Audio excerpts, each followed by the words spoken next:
This podcast is brought to you by Most Valuable Podcasts, leading the league in podcasting entertainment.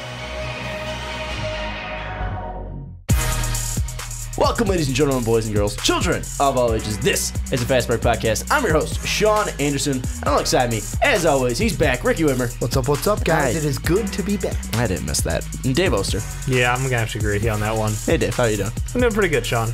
Today, we're doing a special podcast. We're going to have two podcasts this week. We're coming out, we're recording this one on Wednesday, and then we're recording one on Saturday because it's free agency time. Things are already moving. As most of you know, we're going to be talking about the Chris Paul trade. We're also going to be talking about PG-13, sorry. The new Kevin Durant of this year. Yeah. We're just going to do videos for every single team. Everyone's got a chance. PG-13, not PG-3. Yeah. It's CP3, PG-13. There's too many he is the initials point guard and numbers. With the number 3. Yeah. PG-13 possibly going to the Rockets. And we're also talking about the firing of Phil Jackson, which might be music to some New York Knicks fans. But let's jump into this. As most of you already know, but if you don't know, Chris Paul was traded to the Rockets today. The Rockets will send Sam Decker, Pat Bev, Lou Williams, DeAndre Liggins, our boy DeAndre Liggins, Dave. Yeah. Darren Hilliard. I don't know Darren Hilliard. Montrezl Harrell, Kyle Wiltshire, and a top 3 protected 2018 first-round pick, and $661,000 to the Clippers exchange for Paul.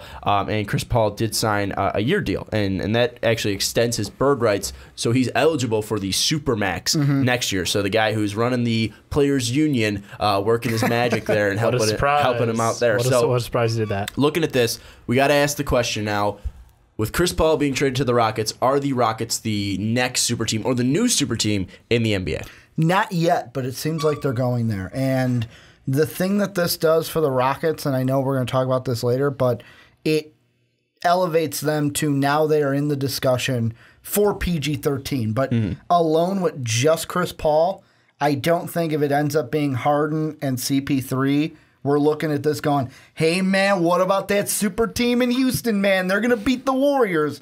They need another piece still. I mean, I don't know. I look at this team, and Dave, will get to you. I look at this team, and you look last year, I said that, you know, even with the Spurs there, that the Rockets had the best chance in the West to beat the Rockets. Yep. I'm just have to beat the Rockets to beat the Warriors. They can beat themselves. They can beat themselves. They did, actually. They beat themselves. They had the best chance to beat the Warriors because they can shoot so well, and they can match pace to pace with the Warriors. Obviously, we didn't see that happen. They got smoked in the playoffs in general. But looking at this now, adding a CP3, adding one of the best defensive guards in the league, adding such a phenomenal facilitator, adding a great scorer himself, does it help them move closer to a super team or help them move closer to beating the Warriors at least? Obviously, it helps them move closer to a super team, but does it help them beat closer to the Warriors at least? I think it definitely does. The one thing we saw out of the Rockets last year was James Harden playing balls to the wall for 82 regular season games. So damn near. I'm sure he took a couple off. But like the thing is, by the time the playoffs hit, he was so run down. And that's why we had that inevitable drop-off in performance from him, and everyone wants to rag on him for it. But at the same time, you have to realize that Mike D'Antoni went to a shortened lineup for his team during the playoffs. So a lot of these bench players that we're talking about getting traded didn't have much of an impact on this playoff series, but you end up with a decreased amount of James Harden, and his quality was way down. So bringing in Chris Paul, I think that's a huge up and definitely brings them a notch closer to the Warriors already. And obviously there's still worries on this team. I mean, I think the biggest thing and the reason why they're adding or thinking about adding a guy like Paul George is because you look at the lack of defense on this team. I mean, obviously Chris Paul is a phenomenal defender. Yep. James Harden has the ability to be a phenomenal defender. We saw that in OKC. Kind of trailed off a little bit in Houston for a little while when Dwight Howard came along, but James showed a little bit of a flash last year to be that great defender. From obviously, time to time, he'd jump on people's backs. You're shipping Pat Bev out, who is one of your best defenders. Absolutely. But Trevor Ariza is still there. He's a good defender. Absolutely. Clint Capella can be a fantastic rim protector. Ryan Anderson's a bum defensively. But you look at Paul George, at least, the reason they're adding him is because that's the guy who's going to go up against Kevin Durant. So you at least look at the baseline. How does Chris Paul and James Harden as a backcourt compare to the Warriors' backcourt or the Cavs' backcourt? I mean, is it the best backcourt in the NBA? When you threw that best backcourt in the NBA on paper when it comes to names, yes. You can say best back. This is an Olympic level. It's an Olympic level, but the one concern I have for this team is, and I'm going to have to wait and see before I go ahead and say will it work or will it won't, But both of these guys, Chris Paul and James Harden, are guys that have proven they need the ball in their hands to score. And they're guys that like to have the ball in their hand. I mean, James Harden can score off ball. He can score off ball, but James Harden is a guy that prefers to have the ball in his hand. And you saw it this year. When he was the point guard, this Rockets team was a lot better than it was. And the whole reason why, like, not the whole reason, but a big reason why I think that the Rockets brought in another player to help out James Harden like this is because Dave mentioned it. We saw the fall off in that very last game where he only had 10 points, didn't even get double-digit assists. The only time he ever did that in that series against the Spurs was, I want to say that was Game 3 where he had 5. So he only had under double digits twice, and he had only 3 rebounds. Like, we've heard Stephen A. talk about, like, that is not James Harden. Someone stole his powers. I don't know who that imposter is. I kind of agree with him. That wasn't the James Harden that we were used to. And you could say, yeah, it was because he was tired. Part of me goes, I don't really see it because the last few games going into it, he was shooting 50%, 55%, 45%, and he was scoring like 40, 28, and 30-some points. This is to help James Harden and say, it is not all on you. I just wonder how these two are going to... They can make it work. How are they going to make it work that, okay, you get the ball here, I get the ball here kind of a thing? Well, Dave, I want to ask you kind of here is when you look at this offense, obviously it was set up on James Harden's going to have the ball. I mean, obviously in fast break, they're going to run, push it up the court. They're going to look for an open three and knock it down. Obviously, they set records last year. They were one of the best three-point shooting teams in the history of the NBA. But looking at this, at least when they're in set offensive positions, we saw a lot of James Harden driving in and then kicking out. That's why we saw a ton of assists from him. Do you think at least you're going to see that offense still take place, but maybe it won't be James Harden driving every time, and you'll see a Chris Paul drive sometimes and then kick it out to James Harden and have him sit out on the outside, and then maybe Chris Paul will sit out on the outside sometimes, and then will you see a kind of rotation like that? Do you think this offense is going to change too much with the addition of CP3 being added in there? Honestly, I think the way this is going to roll is it's going to be a split ball handler backcourt. I think both of them are very capable. James Harden a little more turnover prone, as we know. And Chris Paul had that 20-20 game, which was 0 turnovers, which is just ungodly for a point guard to have 20 assists without a turnover. I mean, probably since John Stockton, he's the best, like pure point guard. I mean, obviously he's got a ton of more tools around there. And he is a spot-up shooter as well, behind the arc. Like, he is one of the better three-point shooters on spot-up. So it's weird saying he's probably the most underrated point guard while also being a top three-point guard in the league. It's crazy, but I think it will be a by committee. I think they're both very capable. I can definitely see Chris Paul happy to let James Harden. I mean, if Harden gets in a groove, you kind of want to feed him. It's no offense, and I know Chris Paul will see that because he is one of the smartest basketball IQ-wise players in the NBA.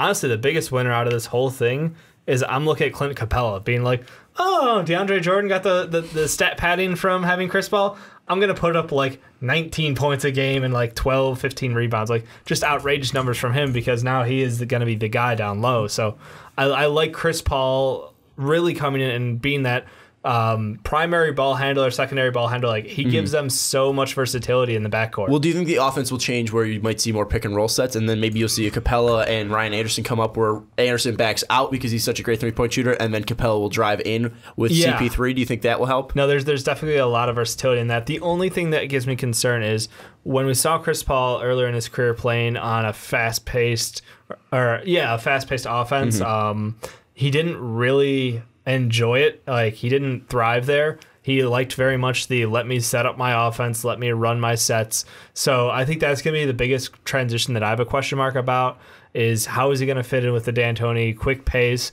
jack up threes when you're like 8 seconds into the shot clock. Like, is that going to work for him? Are they going to compromise? I think there's going to be a little bit of compromise because you look at the historic numbers of shooting they had last year, and they're giving away some decent shooters already. So I think that this is going to be a tweaked process already, and as the team continues to develop throughout free agency, I think this is going to be like the first 2 months of this year are going to be like a test time to see, like, is it going to be, 80-20 Chris Paul with the ball to James Harden? Are we going closer to a 50-50? And then, like, the play style. I think it'd still be fairly similar to what we see today as far as the pace, though. Well, and Ricky, I want to go to you. I mean, you see, obviously, what Dave brought up, and I think he made some great points there. Do you think that at least having this dual action where you'll have the running gun, you'll have firing up threes in 8 seconds, and then also be able to slow it down with Chris Paul. How do you think that will not only just affect the play of the NBA, but obviously the biggest question is how will that go against the Warriors? So let's say just looking at the team that they have right now,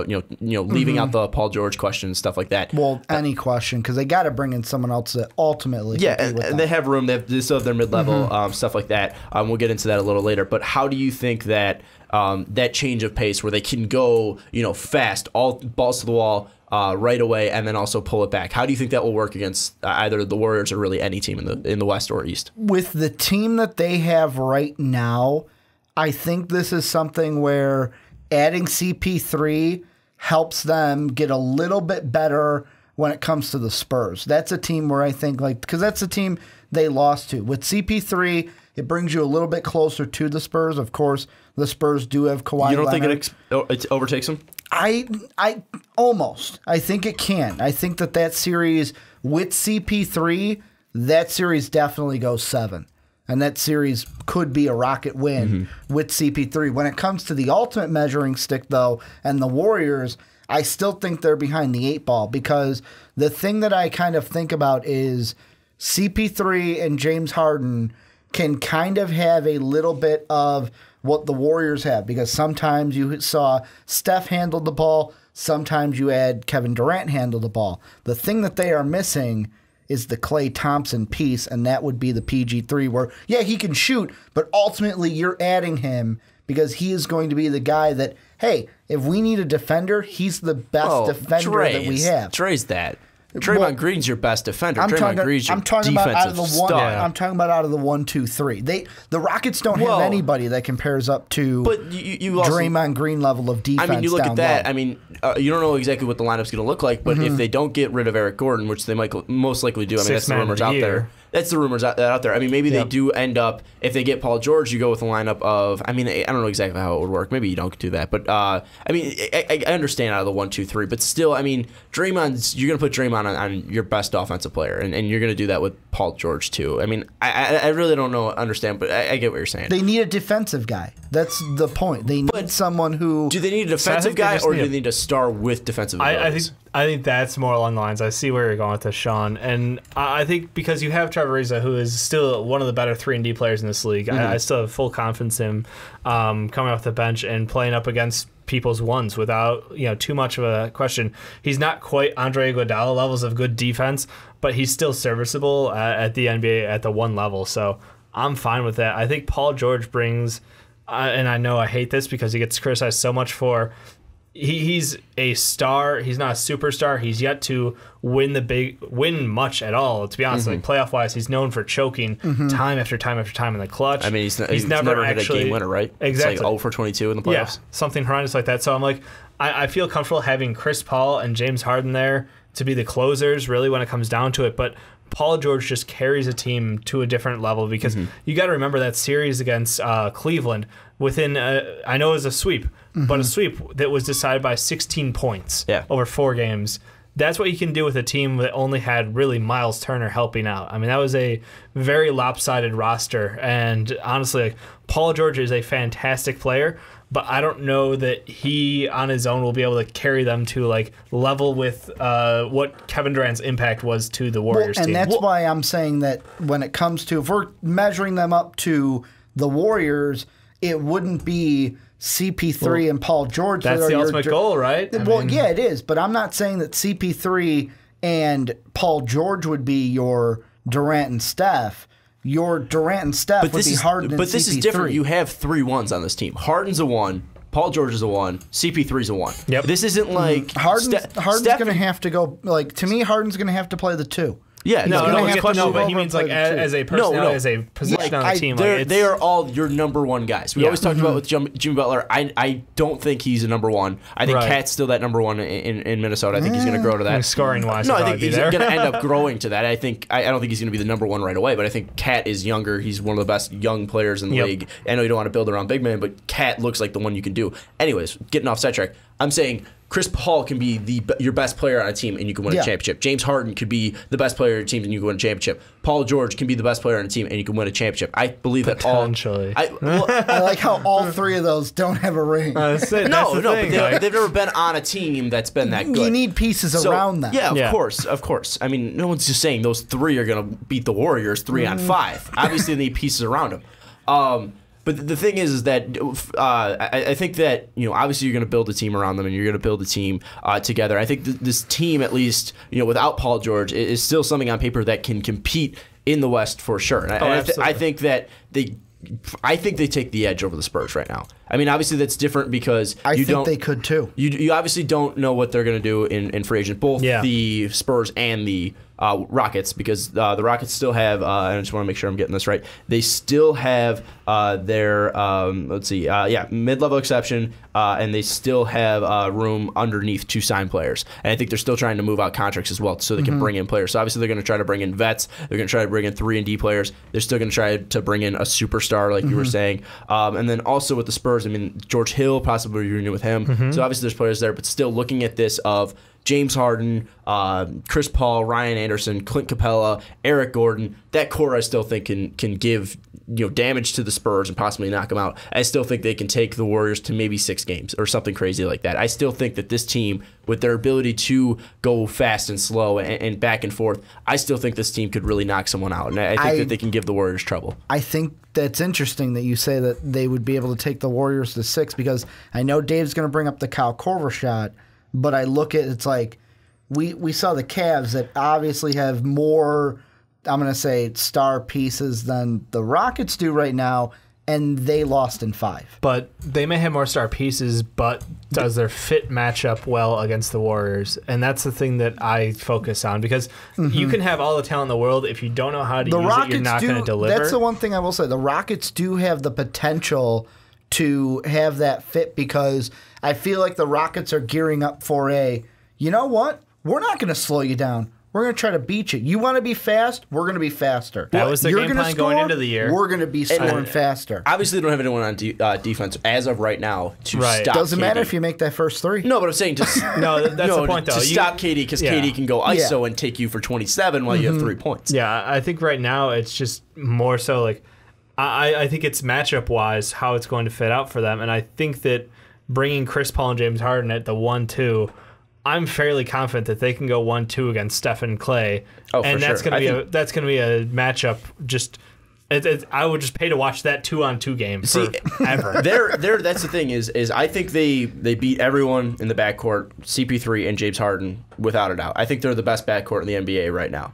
I don't think it's really even that close, because you have Chris Paul, who I think, again, is a top 3-point guard, probably the most underrated point guard, and James Harden, who is one of the best guards just in general, because, I mean, obviously he was a point guard last year, and I moved him out now because he's probably going to move to the 2, because I would probably put him... going to average like 10 and 7 assists. I would probably put silly. James Harden as a point guard over Chris Paul just because of what he did statistically. I would still like Chris Paul as a point guard, and that I think he's you get 2 top 4 point guards pretty much in the NBA. I mean, it's one of the most dangerous backcourts. Talk to me 2 months into the season, then I'll answer that See question. how the experiment works out. Right now, I'm still going to say Steph and Clay. But why wouldn't it work? Well, because of what I brought up earlier. Clay was non-existent pretty much this whole playoffs. Who's defensive only? The biggest question mark with this bringing CP3 in is what I mentioned before. These are 2 guys that in the past we've proven, someone's going to have to give up the ball a little bit and give up some ownership. Someone's going to move to the 2. But these are 2 guys that have been ball-dominant guards, especially last year with Harden moving over to the point guard.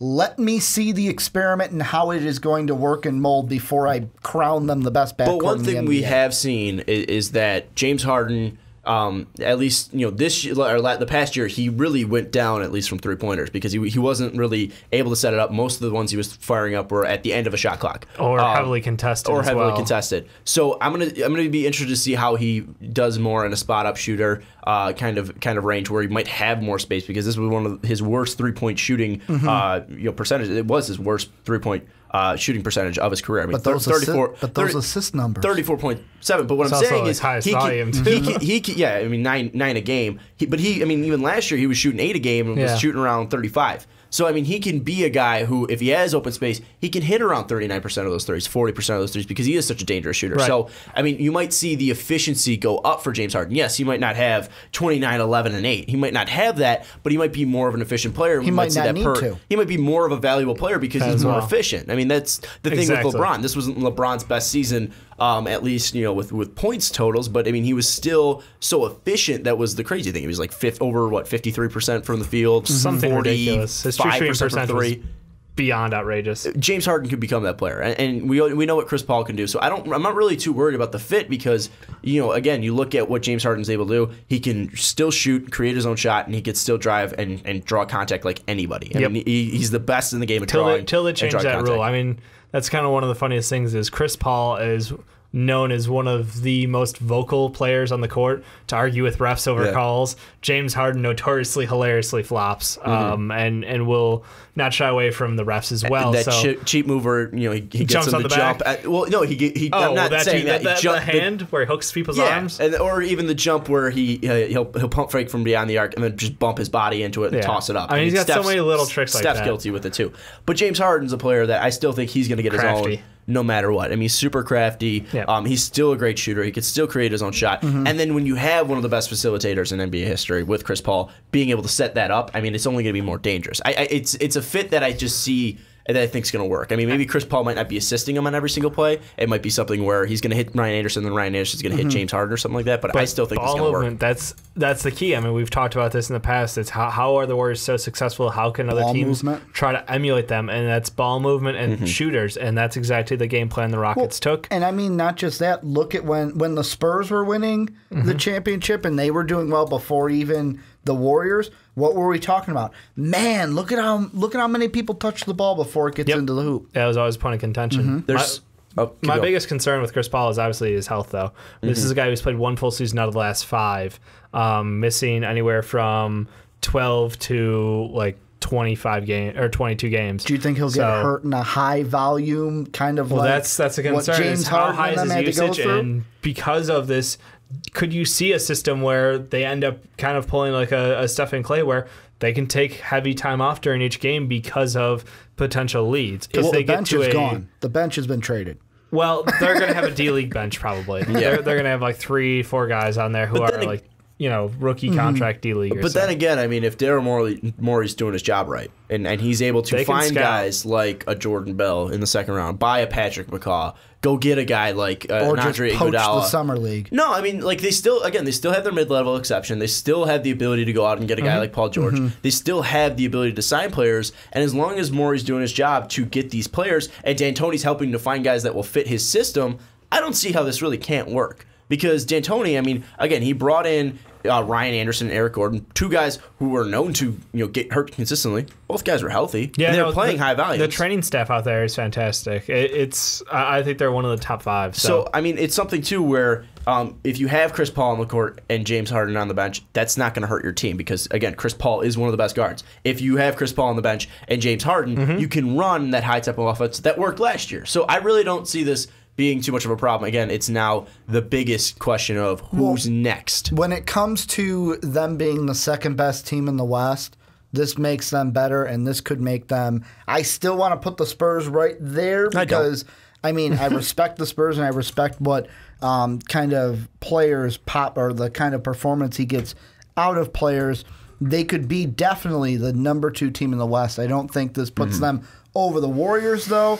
And I'm not worried, like you said. I'm not worried. It's just let me see how this experiment works before I go and judge them and crown them. Basically. Obviously, it does not put them over the Warriors. But anyways, let's move on now to Paul George possibly going to the Rockets. With this addition to CP3, now the Rockets name was thrown into this hat for Paul George 13, PG 13.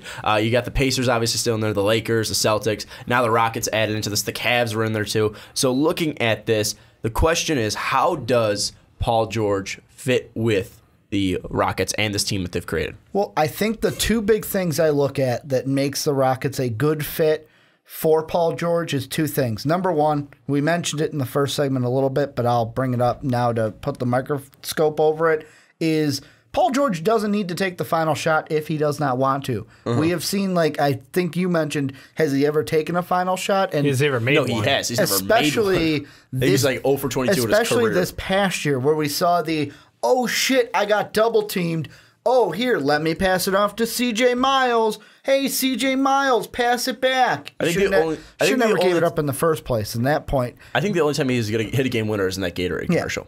Yeah, where he goes, it's over. But that's number one. He doesn't have to take the final shot because you have James Harden or CP3 that could do that for you. And then number two, he just brings the defense that now CP3 brings a little, but the defense that both those two.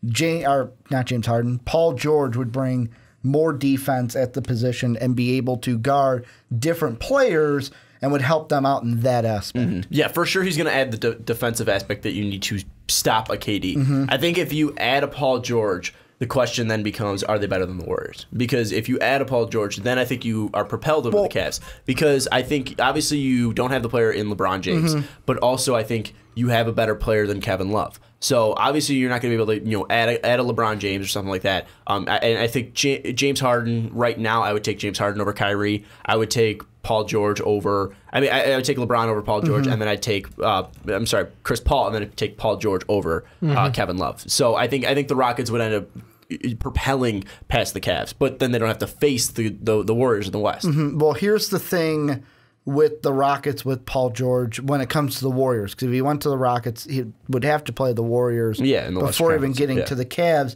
The one player on the Warriors that I just don't have an answer for on the Rockets is the defensive player of the year. That's Draymond Green. Well, the only they thing, just don't have an answer for the him. upside is that at least you have a stretch four who can match him from the outside shooting, and Ryan Anderson at the moment, and unless he gets moved. And that's the thing that I want to bring up is at least with Paul George going to the Rockets. We'll get to a little bit how he fits offensively, because that's probably the biggest way that he's might not fit is offensively with the Rockets. But looking at that, you trot out a starting lineup of Chris Paul, James Harden, Paul George, Ryan Anderson, Clint Capella.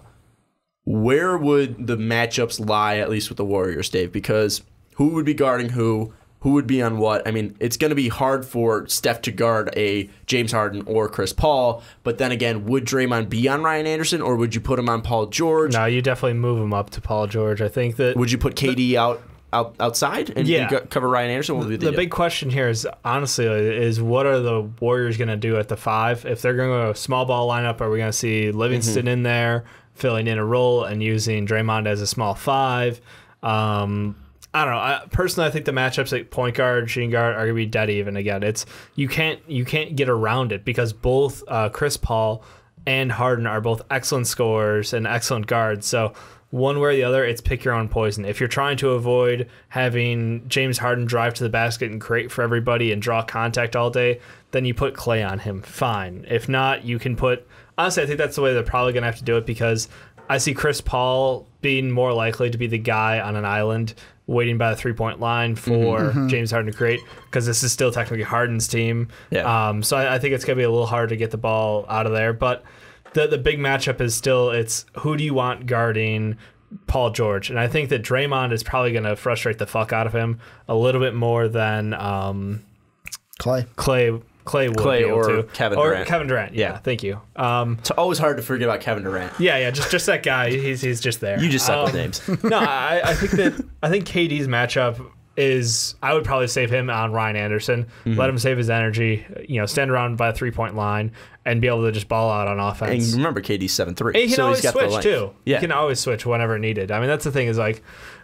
Well, you mentioned pick and roll offense is going to be a pick and pop offense for D'Antoni. He's the point guard god. So all the movement in the world with that backcourt, I feel comfortable having Draymond switch on a point guard. I feel fairly comfortable having Kevin Durant switch over. I mean, yeah, he's not as quick as James Harden, but he's got the length. Chris Paul is 30, going on 32, 33 now. Yeah. He doesn't have the same speed that he used to.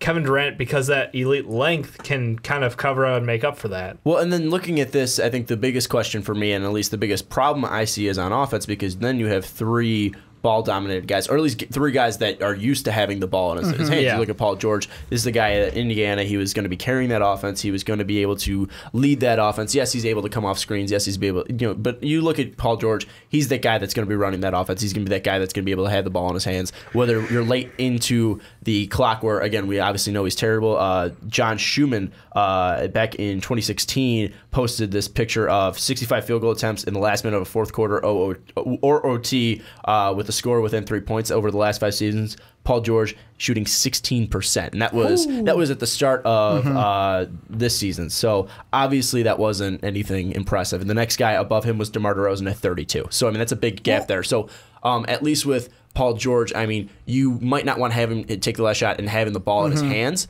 there. And the one thing too is you have 2 ball dominant guys, 2 guys that led the league in assists last year, Chris Paul and James Harden. So I think those guys will be in there. But would Paul George at least be limited on offense? No. Question. And the thing that I look at is the thing we talked about last segment about the CP3, James Harden, who's going to have the ball because they're both ball dominant. I think that won't come into effect with Paul George because, yes, he's ball dominant now because look at the Pacers. Who do you want to bring up the ball? Do you want anyone else? Do you want C.J. Miles bring up the ball? No. Well, I mean, Lance Stevenson, point guard of the future. Jeff Teague was bringing the ball. Yeah, but you want I'm saying I think ball it would be an easier transition for him to move over to that. Hey, I'm going to sit here and I'm going to play defense on one side, and on the other side, I'm going to give you shooting to where I'm going to be here no matter which one of you 2 drive in. I'm going to be here. You get it to me. I'll shoot it. Yeah, I mean, he did have a huge usage. I mean, you look at 28.9 usage in 15-16, and then last year sitting around 27.2. So, I mean, he was still having a huge usage on the Pacers. So, Dave, looking at this, I mean, would you be comfortable? Because, I mean, honestly, I think at least offensively, Paul George is going to get into that land of he's going to be the Kevin Love of the team, where he's going to be the guy that's going to be sitting on the outside. And he's an elite shooter. I mean, he's going to shoot around 40% from 3. He shot around at least 9 threes a game in the past 2 years. So, I mean, he's had a high usage at least from 3. But do you want to limit a guy like Paul George to just a spot-up shooter or a deadly shooter? And I mean, what's that's the thing. What's the way you're going to work him into the offense? I feel like that's a concern because you have to play the game to keep him interested, keep him happy, and that's kind of like the downfall. That's what the Warriors have that no other team has is guys want to play there because everybody gets involved, everybody gets their touches, and everybody makes sacrifices. You watch Draymond's usage this year compared to last year. Last year, he was counted on much more offensively. He was one of the key guys on that offense to keep things rolling. This year, he took a backseat to Kevin Durant and everybody else and made sure that they got their touches, and he took over defensively. And that's when we're watching 2 people potentially being added in one offseason with Chris Paul, and if this Paul George deal does go through, I mean, it's you're shaking the core of a team out in the Rockets, and you're trying to see what's going to happen when everything lands. I think the best chance that this works out is that he doesn't go the route of Kevin Love. He needs to fit more in that team a la Kevin Durant. I mean, that would be best case scenario. Probably not going to happen, but that's still the model you have to build around. And something too with Kevin Durant, he chose to go to the Warriors, where Paul George isn't really choosing to go to the Rockets. And it's not like the Pacers are going to accommodate him and be like, oh, you want to go to the Rockets? And that's sure. Exactly. And that's why I was going to throw this out is because that's the main difference. It's not like this Rocket team. Yeah, we infuse Paul George. Everything's going to work. What are they going to have to give up to get him? Well, what pieces are they going to move? Do some of these players that are on the roster now that we're talking about, would they not be there because they'd have to give them up to get Paul George? I think what I've seen, at least floating around, and I don't know if any of them are legit sources or anything, I know Eric Gordon was probably the main focus of that deal, and then future picks, because they just got rid of the 2018 top 3 protected, and that Clippers one. So obviously they can't give up that, but I think future picks, because I mean you look at that bench and what they have. Hartenstein's the only guy with value. I mean, really you look at the guys that they still have on that roster. There's probably 3 guys that are locked in that are for sure staying at least. If Paul George is traded, I think it's Capella, Harden, and Paul, because I don't think they're going to move Capella. I don't really think the Pacers want Capella because they got Turner. So looking at that, I think ultimately Eric Gordon's probably going to move, which I don't think is a killer. because you still have your mid-level exception. You still have Paul George. You still have the ability to bring in guys that fit your system. So I don't think... It's going to be a lot of creative and really smart test of their free agency and their scouting, to be honest. And Pacers might pull a old Danny Ainge and be like, hey, give me your picks when Chris Paul's going to be 37 and no protection on him. Give me your 20, what would that be, +5, 2022 first-round draft picks unprotected, 2022, 2023, and 2024 unprotected. That might be what the price might be to get Paul George. I'm not entirely sure, because he also drove down his value, again, by saying, I'm leaving this year, and I'm going to go to L.A. So, I mean, that was something where he drove down his value. So, I mean, it's something that's interesting to see that, he kind of put it out there that he's going to be a rental, at least, obviously the Rockets until can change his mind. And I want to ask, this is another question because you brought in that the Laker side of it. They're like, the Rockets aren't the only team. The Celtics are trying to get PG-13. Danny Ainge just sitting on a ton of draft picks. There's technically there's something out there where if Gordon Hayward signs, they have a hypothetical deal to get Paul George. And him signing a 3-year extension. There's that. You have the Lakers. I know Magic Johnson is trying to do something, come up with something to get Paul George now and not wait, because he could go to a Rockets. I'm doing pretty good here. I'm going to sign a little bit long term, and then you lose them. Yeah, I mean, the question for the Lakers is, did they miss their window? I mean, they didn't take the Nance Randall 27-28, so I'm kind of curious. I don't know if they've got the ammo anymore. The thing that I was going to ask is, do the Rockets eventually, with all this competition, go, you know what? We'd have to give up too much for Paul George. We're going to pull out. I don't know. Do they pull out of a deal because they feel like we'd have to give too much for Rockets? him? I don't think. Again, do you think the Pacers would ask too much? Well, the only thing that other teams could accommodate it. I only think the reason they walk away from a deal is if they're giving away too much of their core, where they're giving away a guy like Clint Capella that's going to give them no down low help, and Clint Capella's still young. Honestly, I think if they say, we want someone in that Chris Paul, James Harden, Clint Capella range, they're going to say no. But if they're like, hey, we want Ryan Anderson, Eric Gordon, they'll be like, fuck yeah. That clears up a lot of cap space too, because those are your third and fourth most valuable contracts. Yeah. So I think it's something where I don't think it's something that's going to be too much of a value. I think it's something that as long as it's something where how are the Pacers valuing him? I think that's all it is, because are the Pacers getting enough? I think it's more on the Pacers value side than it is on the Rockets, because the Rockets obviously are moving towards, now you have a 32-year-old point guard now with Chris Paul. Correct. James Harden's getting older. Paul George is going to be on 1-year deal. So it's really, as long as we get Paul George, it doesn't matter. And that's why I flip that side to the Rockets, because yes, it's the Pacers that drive it, that they want to get the most out of, and where do they value Paul George. It's just do the Rockets have enough ammo to compete with a Lakers, a Celtics, which to me still looks like the front runner. They've got the most ammo, but they never pull the trigger. We've heard Danny Ainge stories till the cows come home. It doesn't matter if he never pulls the trigger. So I think the Rockets are in win now mode, and they're going all in on this, and I love it. Because I can actually respect the strategy. Fine, go for it. I think they're going to throw out everything they had. I think Gordon, Anderson, and futures are absolutely amazing value for Paul George. I think they would honestly win that too, because then again, like you talked about, you're getting rid of cap room. Yeah, and they can go out and spend some money in free agency and find more fits for this team.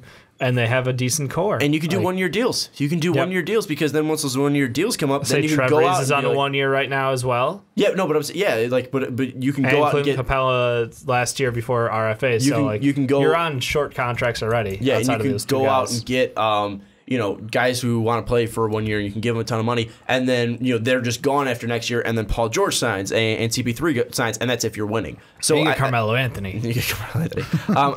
I think the biggest thing that I think would affect the Rockets and their fit with Paul George is, again, the chemistry and what would be everybody's role, and the fact that Paul George technically isn't buying into it. He can buy into it, but he's not willing to go. So the thing that I want to look at is, people are talking about the fact that if CP3 and Harden can get along, the fact that CP3 was like, hey, I want to go to Houston, sign me, and then I'll opt in and then trade me. That's something where obviously they're pairing up, they're going out, extending to each other and meeting up. I think they're also buddies and hung out in LA before. So it's something where Paul George, how does he fit in? They've obviously played together with the Olympic team. Yep. They have a little conversation there. So ultimately, if Paul George becomes a Rocket, will it work? I think it will. I think honestly, this is a dynamic team, but they have every tool it takes to compete at the highest level against the Warriors, in my mind. I think bench depth doesn't matter in the playoffs. No. To be completely honest. As long as you have 7 players. Yeah, I think 6 or 7, and that last guy can be iffy even. It's passable. If they make the move, and they move where hypothetical Anderson, Gordon, Anderson, Gordon, picks. Yep. They have the cash to spend for agency to fill out this roster to a decent enough level.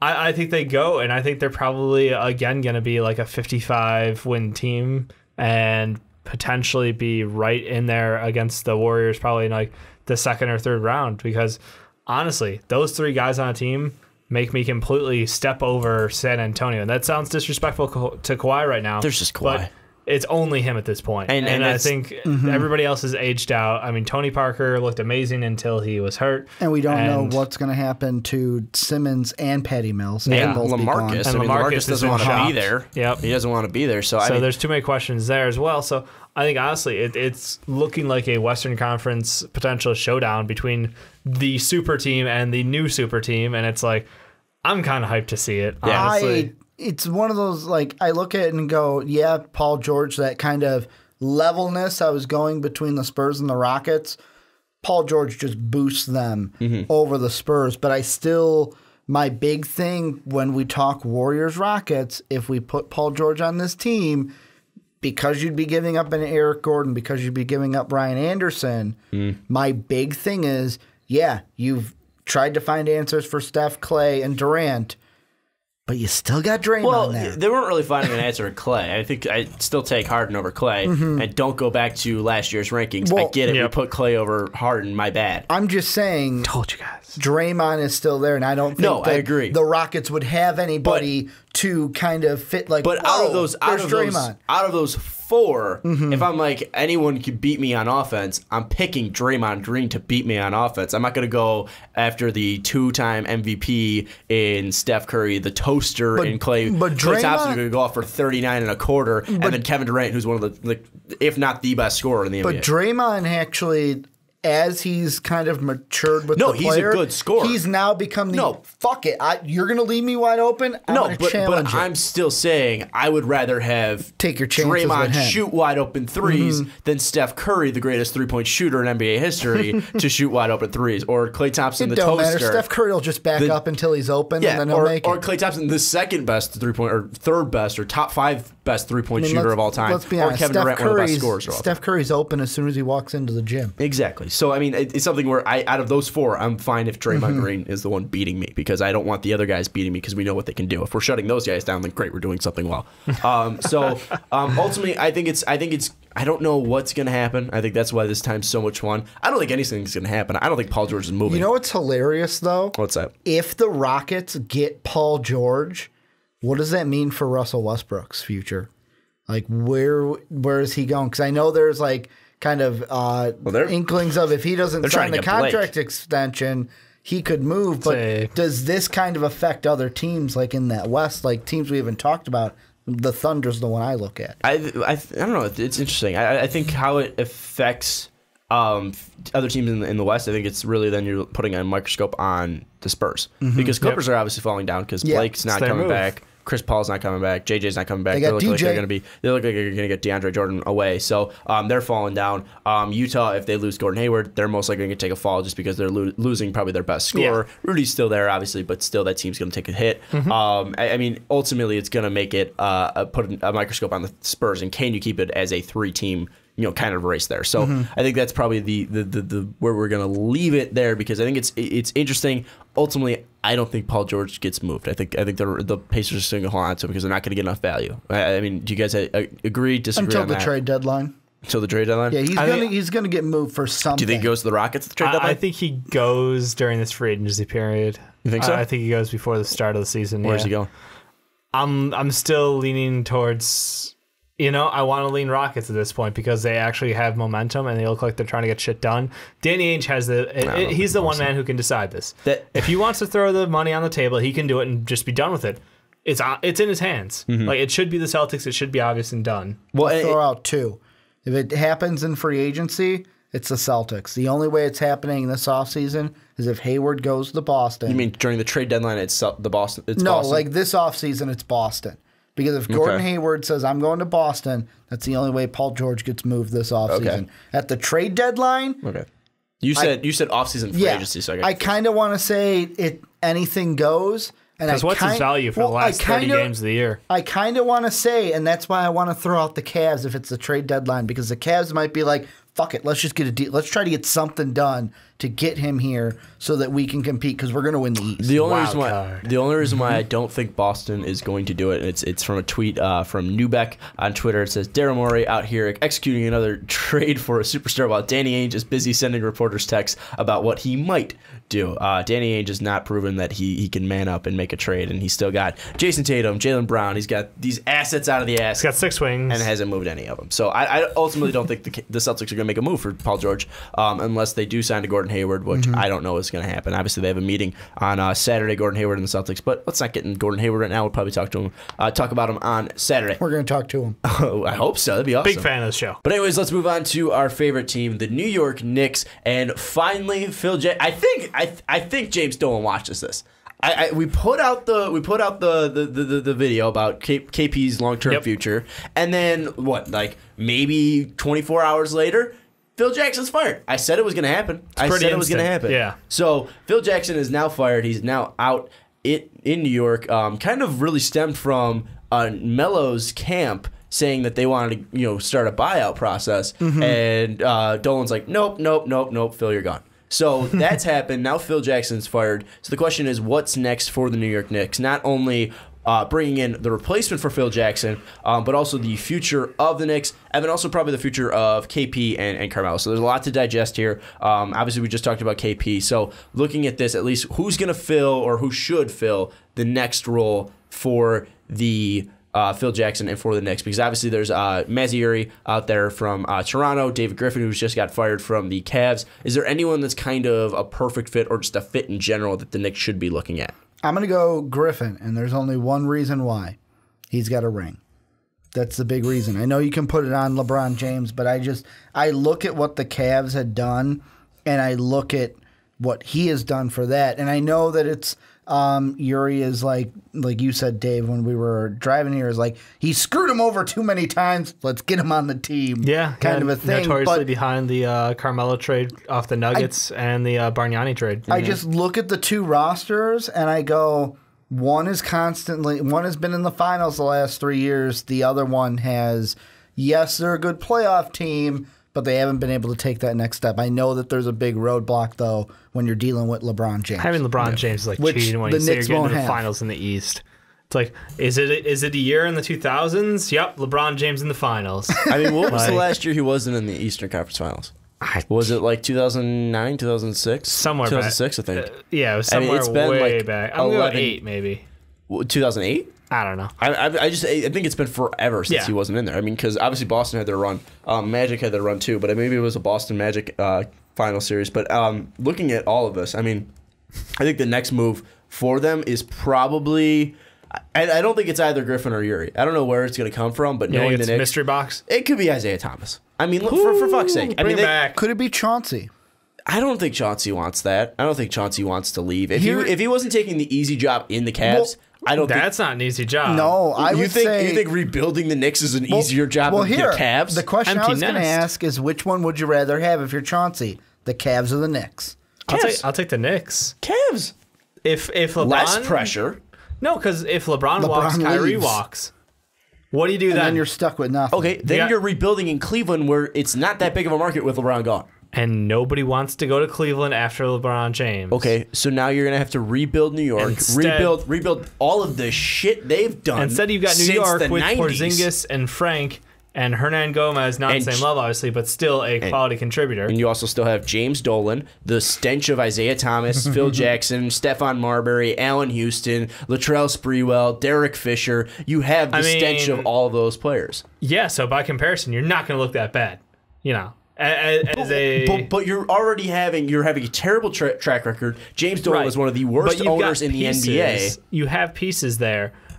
With the Cavs, you have guys who are going to walk away willingly and have been outspoken about it. But will LeBron James do a thing with that CP3 did and opt in and then get traded?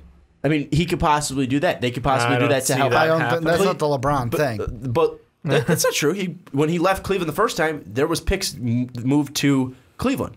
You don't remember that? I don't think he does that this time. There was a sign and trade. I think he would do it again. I think he did it once before. I think he would do it again if he left Cleveland. He doesn't have a reason not to. He's going to opt in for $33 million or whatever he has. And the only thing I'm going to say, I'm going to get back to the Knicks. Yeah. But the reason why I say he wouldn't do that is Gilbert's gone. He hates Griffin. Why would he help Daniel Griffin?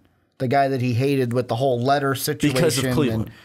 I don't think Cleveland's I think bigger he than hates that. Griffin more than he loves Cleveland. I think LeBron loves his hometown, and I think he loves Cleveland more than Knicks, he would put that away. The job, though, and that's the thing, and what this is stemming from to me, the Knicks to me is a great job for the right person because, like you guys said, nobody. If LeBron leaves and Kyrie leaves, nobody's going to want to go to Cleveland. Mm-hmm. Like Cleveland has been, and I'm sorry if you are in Cleveland, but when it came to sports, you guys didn't win anything. Like that's where careers have gone to die. That's where all the sadnesses has been in sports.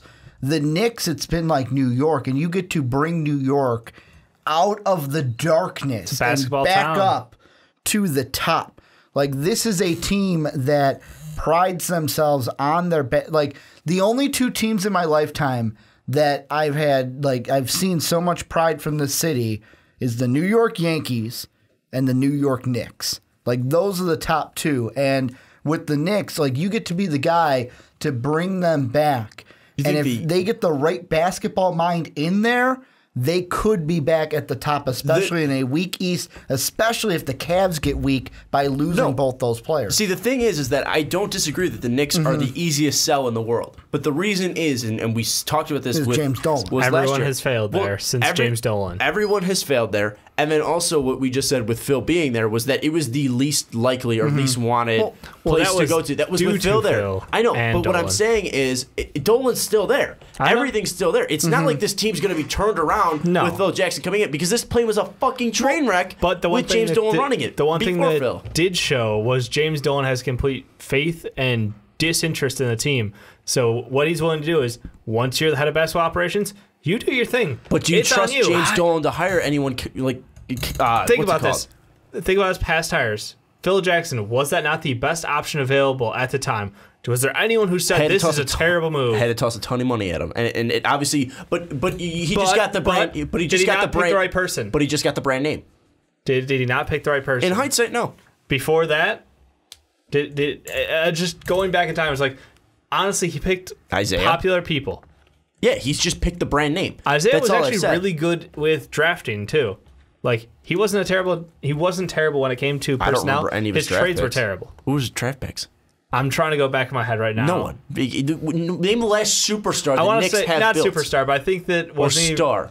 All right, wasn't he responsible for Landry Fields? Ew. I don't know. I don't know. I don't remember any Knicks player that wasn't signed or traded to the Knicks. Fair enough. Because they don't build I think that was pretty much everybody who was traded to the Nuggets. Wilson Chandler, Danilo Gallinari, et cetera, et cetera. They could have been the scouts underneath them. Yeah. I don't think it was Isaiah. Isaiah, again, I don't... the whole thing with the Knicks is I don't trust James Dolan to hire. James Dolan's going to hire people and just leave it. He's going to want them to print money. He's going to want them to go to playoffs. That's why Sam Hinkie's not going to get hired. Well, no, Sam Hinkie, this is not a good fit for him anyway. No, I think he's not a guy that's going to be trying to build and bring in free agents or anything. He's going to be a guy that's going to want to build from the ground up and get rid of every single asset. There's some names out there. You mentioned Chauncey Billups. Joe Dumars apparently is interested. He was He's been was passed team over president a couple times. Yeah, he was team president for the Pistons for 14 years, and in 2004 he was ahead of that. Allen Houston right now is former shooting guard. Obviously, I just mentioned him. Yep. Climbing up the franchise as assistant general manager and GM of the Worcester Knicks. Obviously, the home of Jimmer Fredette for a while in the D League. Yes. Jeff Van Gundy is interesting. We'll see what Jeff Van Gundy could be an interesting one. Van Jeff Gundy would be interesting. Yeah, He's still got his pulse on there. That would be a hometown thing too, and that's Yeah, because something obviously that he's a former coach. the Knicks, like, that's what fans are used to, and that's a name that I think the fans players could get would respect as well. Mm-hmm. So I think Van Gundy would be interesting. I think Griff wouldn't be a bad signing. I think that's because from the outside, he's a very likable guy. He seems to make the right connections with people, and he seems to go all out for every move that they want to make. He tried to make it happen for them. Mm-hmm. LeBron wanted this, he got that. LeBron wanted this, he got that too. And it's just anything you can do, he showed that he's going all in for your team to win. So right now, this is a team that's not in a win right now moment, but they're at a crisis because they need to make a decision about their biggest contract in Carmelo Anthony. And then, all right, if he stays, how do we continue to build around he, Porzingis, Frank? And if he goes, how do we go without him? Do we get value? Do we cut him? What's the best way to move along without him? And that's the thing I look at, where obviously Porzingis he's the future, and I really hated hearing last week when you had before the draft, Phil Jackson is like, well, we're going to do whatever's best for this team, even if it means trading Kristaps Porzingis. Yeah, we talked about that. I just wanted to slap him in the face and be like, no, you're stupid. You build around this guy because there's something special about him. That's why you drafted him when no one even knew that he was going to go this high, and they booed you for it. And then we're like, well, we were wrong. Phil was right. The thing with this team that I think that I just can't understand is going back to the point of, do you trust Dolan to not just hire a guy, but stay out of the business? And I know right now it's kind of maybe because the Phil thing was getting sloppy, and that's why it came into it. Mm-hmm. When I hear they had two different sides. Dolan wanted, we want to trade Carmelo. And Phil Jackson, no, we got to do a buyout with Carmelo Anthony. And that was really one of the things that kind of said, you know what, then you're gone. Get out of here because we're trading them. I sit there and go, I wonder if Dolan can hire the next guy and say, it's yours. Well, like, I'm going to let you do what you do, and I'm going to get out of the business. I kind of feel like Dolan is going to want to keep his little hands on it. I want to say little grubby hands on it and kind of have a little bit of control over it, even if it's not like complete control like a Doc Rivers. But also the thing with Dolan, and the thing that you see that his ineptitude come through with even this firing. They could have fired Phil Jackson and not pay him anything. Like recently, they waited too long, fired him, and then Phil got an option. And I think what he $24 million. I want to say $24 million. So James Dolan just paid $24 million to Phil Jackson when he could have fired him earlier and not paid him $24 million. So I mean, this is something where you still see his or he used some of that money to buy out Carmelo rather than saying, "Hey, could you please waive that trade clause?" But I don't even think it's something. It's the money. It's just the fact that I don't think James Dolan fucking cares about money. This guy's got so much money. I mean, he's helping running Viacom or something like that.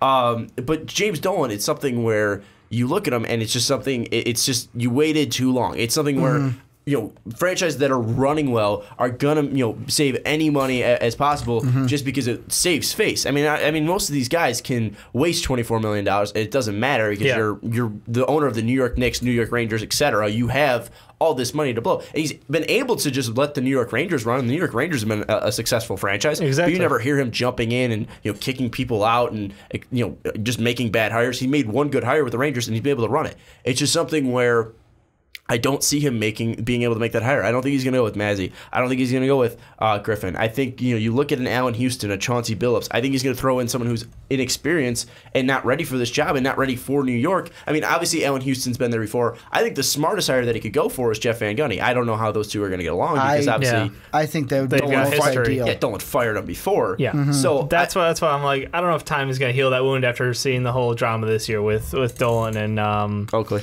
Oakley. I mean, that's just ugly. I mean, it was 15 years ago since Jeff Van Gundy was fired in 2002. Yeah. So he hasn't spoken out super negatively about it. He's also been like when you're on ESPN, you can't be bashing Dolan like that. And Jeff Van Gundy, I mean, he also had, but also he could have gone like off ESPN and like been interviewed and then could have said something about that. Jeff Van Gundy's not that kind of guy. He's a stand-up guy. I think Jeff Van Gundy, you kind of see the itch to get back into sports. Obviously, he's jumping in on the Olympic team, helping coach that. Obviously, he's stuck around in broadcasting. I think that not only, I think it's kind of similar to the Steve Kerr hire. Because obviously different roles, obviously. I mean, but Steve Kerr, I mean, he also helped out in the Phoenix Suns organization before going to TNT and then before going to the Warriors. That front office mind on the court. I still think that Jeff Van Gundy could thrive not only because he's thrived before in New York, but just because he still has his pulse on the basketball. The basketball kind of beat, but he also has the experience of being in a front office, being around a front office where Chauncey Billups really hasn't had the experience. Right. Allen Houston has had it at a D-League level, but can he be thrown into the waters into New York right away? David Griffin has obviously been there in Cleveland, has won a ring, but he was through the fire. But he was led by LeBron James. Yep. And LeBron was giving him wish list, and it's like, all right, check, check, check. I mean, it's easy to go through there. And Mazzy, he's been able to do a fantastic job in Toronto. But he hasn't been able to get the ring. But he hasn't been able to have LeBron James. And he's been able to fleece the Knicks every single time. Yeah, I've got two notes, and I totally agree. These are halfway out of here. But the one thing is you brought up Steve Kerr, and think back to the fact that Dolan did not want to pay that extra $1 million to get Steve Kerr signed with the Knicks as their coach. Instead, they ended up with Derek Fisher. Remember, the argument was over, I think it was literally like a $1 million a 1 year kind of a thing. So financials can get you completely screwed over. You're welcome, Golden State. So yeah, you're welcome, Golden State. Phil Jackson might be in a different place right now if that had gone through. And to his credit, Isaiah Thomas did sign Wilson Chandler, David Lee. Well, that's sign or I'm sorry, no, drafted. That's the thing I brought Channing up. Frye, the 4 drafts. And Trevor Ariza. The 4 drafts picks that he had with Isaiah Thomas was Ronaldo Balkman, Marty Collins, doesn't matter. Wilson Chandler, and then Danilo Gallinari. Yeah. But the thing is, the first 2 gone after just Isaiah, trying to prove a point. Gone after Isaiah Thomas. They only lived his shelf life of 06 to 08. Chandler was there past. Gallinari didn't even come over until Isaiah Thomas was gone. Yeah, I mean, Gallinari played, I think, like 1 or 2 seasons with the Knicks, and then was traded to not the worst Nuggets. track record. So, I mean, at that point, I just want to give him the credit that he has gone for the obvious option in many cases in the past, and it hasn't worked out for him for one reason or another. Ever. It's never worked out for him. And yes, he drafted Danilo Gallinari, he drafted Wilson Chandler, but people get lucky sometimes. You look at the track record of Isaiah Thomas, it was a fucking mess. You look at Phil Jackson. Oh, he made trades like a kid with some crayons. I don't know how he was like this team to that team to this team. Like, you look at Phil, what are you doing? You look at Phil Jackson. Carol! You look at Phil Jackson. Phil Jackson looked like you look like Phil Jackson, and you look like a genius drafting Kristaps. Yep. That was a failure. He's Did you just say Porzingis is a failure? No, Phil Jackson was a failure. Oh. Jesus. Thank Sorry. I'm saying Isaiah was a failure. Phil was a failure. Yeah, everyone who's been These there shitheads since can Dolan. get lucky before. Yep. I mean, it's something where I don't even remember the guy before Isaiah Thomas because I don't think I was watching basketball in 2002. I just, like, the thing with Phil, I think that, of course, the Steve Kerr thing, if you give him the money, it would have been a lot different. I kind of have a feeling that if the melodrama wasn't as high as it was this entire season, this might be a little different because that is literally, to me, the piece that drove this to where it is right now is one wanted a buyout, one wanted a trade. Phil said at this point, like, he was on the mindset of, you know what, let's just get him out of town. We don't have to deal with him. And James Dolan in his head thought, we got to get something for him. I don't think Phil wanted the buyout. It was Melo's point. Melo's camp wanted the buyout. But he was the one that was entertaining the buyout, and that's where Dolan came in and said, no, we need a trade, and then boom, this happened. Well, and I also think it goes to, I think if Phil never tweets about that thing about Melo, then we're not in this situation, even if he was dangling Kristaps in those trades. His public media perception and just awareness is terrible. I think that's In that area, I think that Phil shot himself in the foot many times. Anytime he spoke in public. He didn't do himself any favors. I'm not trying to say that. No, I think moving forward, I think they've got to decide how they move forward with Melo. Decides their new direction of basketball and who's going to fill that role. I think if you're going for push for what you've got, you go with Griff. I think if you're going for a rebuild, you go with Massa. So it's one of the two in my mind. I see your wild card because it's Dolan. All of them have credence, but I'm leaning towards the middle. What was that? I was going to say, can I ask one question? Yeah. Sure. What does this mean for the future of Jeff Hornacek? I don't think it matters right now. Does he get to play out with, year. Does he get to play it out with a new president or GM, or is it like, you know what, I'm new, you're gone? Yeah, no, I think he's going to get at least a year because Jeff Hornacek isn't a terrible coach. I mean, he's still got. No, I know. What I'm saying is, I think whoever brings him in is going to realize that he's not a bad coach. I think he's at least going to get a perfect year, like Dave said. Rapid fire, because we'll just throw these out there. If you had to pick a name that's going to be the president of basketball operations for the New York Knicks, it's going to be Griffin. Yuri. I'll go Jeff Van Gundy because I want that. Oh. I want Jeff Van Gundy. I just don't think it'll happen. Carmelo Anthony will be traded this offseason. No, he walks. No, this offseason, right now. No, I'm saying he won't get traded at all. He walks, they get nothing. Well, that ruins my next question. He will stay. He'll stay until his contract's up. Yep. And then I'll say he's traded at the trade deadline. With Hornacek, will he get fired after this year? Or before this year? I want to say no, but I kind of want to feel yeah. Will Jeff Hornacek be the coach in 2018, 2019? Hornacek will be there, yes. Yeah, I agree there. Kristaps Porzingis, will he be a Knick in 7 years? Yes, and I also want to throw out a good tweet about... Well, because he's still an RFA. I know. I'm going to say yes, and also, best tweet of the day from Paulie Paps, he said, Kristaps should attend Phil's exit interview. That was one of my favorite tweets of the day. That's some good shit right there. Dave, Kristaps, will he be a Knick in 7 years? No, this organization is just going to fuck it up. I think so. I think this new organization is going to fuck it up. Like he should be? Absolutely. You should not let him go. I honestly feel hang on to him forever. Do it, fuck it. I honestly think they're going to somehow bring Phil Jackson back, and then they're going to do the Nerlens trade. Phil gets fired as the president, but gets hired as the coach next year for even more money. And then they're going to do the Kristaps trade, where it's like Dallas gives them a first rounder, but if it's like not in the top 15, then it becomes 2 seconds. That's what they're going to get for Kristaps. Because this team's just a fuck up. Welcome to 2K. Anyways, tell us what you think of the New York Knicks in the comments down below. I feel like we're getting a lot of hate on this one, but I don't really care. The Knicks are a joke. Also, I'm really sick of talking about the Knicks, and I hope we don't talk about them this offseason. This is a good reason to talk about the Knicks, though. No, it was. I'm just sick of talking about the Knicks. That's it. We've talked about the Knicks so much this season. This was a good reason, though, and I'm happy the drama's making my hair fall out. I'm going to say this, though. What's that? I am happy for Knick fans on this day because one day want to feel the same happiness that you have. Fire Garpax. I love Knick fans. And I feel bad for Knicks fans. I want just to hate feel the that New York same Knicks. happiness one day. Fire Garpax. I just hate the New York Knicks. But anyways, tell us what you think in the comments down below about this Phil Jackson firing, what you think about the New York Knicks in general. We gave up the 16th. I'm not going to get into it. No, you're not going to get into it right now because we're into the podcast. The also thing I wanted to mention, and I didn't mention that I thought was going to be a funny joke, it was, and I totally forgot about it.